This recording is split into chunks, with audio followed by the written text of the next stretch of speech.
اور فاجر بھی ہے، بغیر تاخیر کے۔ 9 ذی الحج تھی جب مسلمان احرام باندھ رہے تھے، علی کی بیٹیاں اپنے سامان باندھ رہی تھیں۔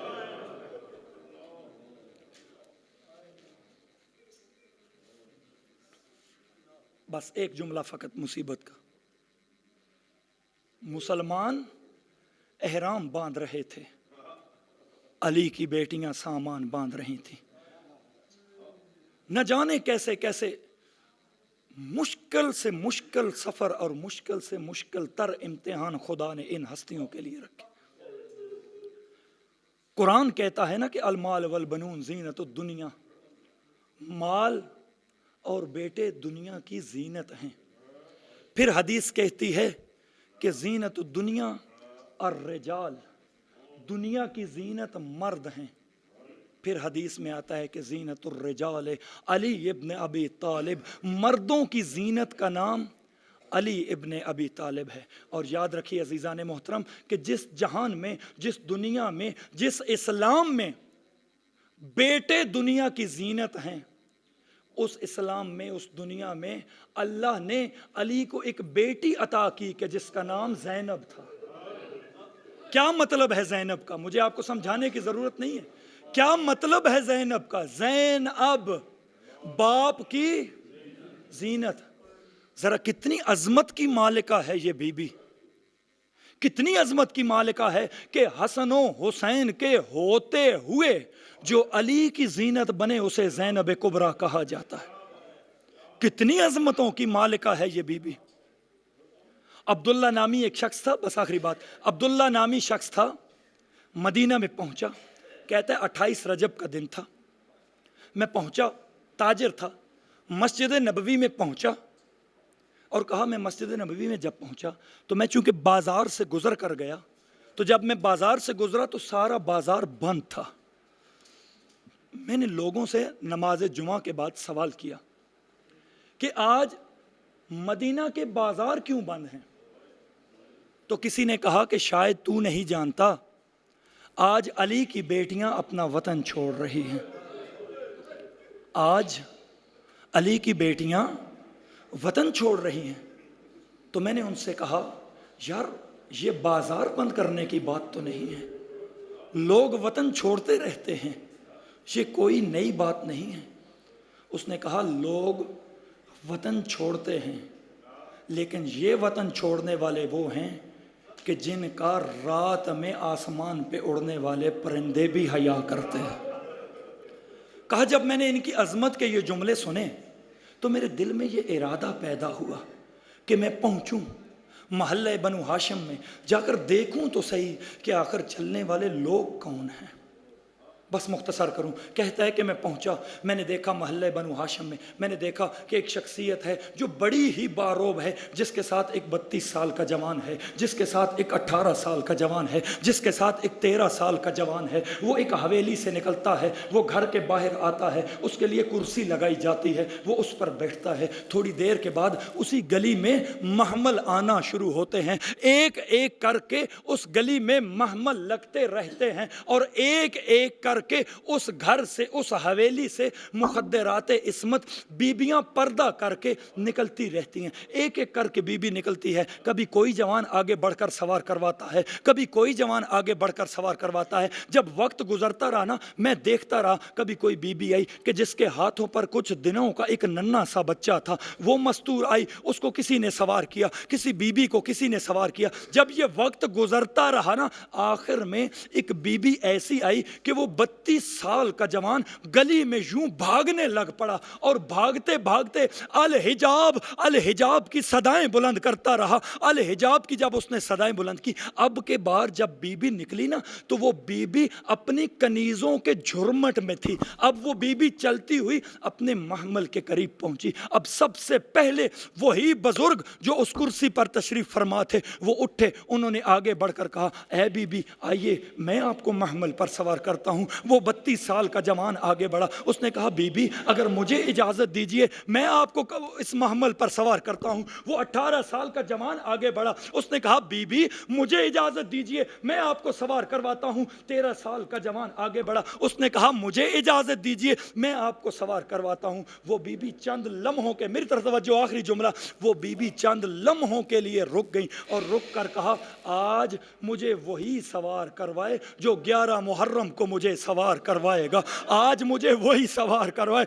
آج آپ سب موجود ہو، ایک ایک کر کے آپ سب کا شکریہ، آپ سب کا احسان ہے، آپ سب چلے آئے، آپ نے میرا احترام کیا، لیکن میں کہوں گی آج وہی مجھے آ کر محمل پر سوار کرے جو کربلا میں 11 محرم کو مجھے سوار کرے گا۔ اسی اثناء میں حسین آگے بڑھے اور آگے بڑھ کر ایک 24 سال کے جوان کا ہاتھ پکڑا، کہا سجاد جلدی سے پھپھی کے محمل کے قریب آ، اے سجاد ہم سب کربلا میں مارے جائیں گے، تو جانے، تیری پھپھیاں جانے، شام کے بازار جانے، شام کے دربار۔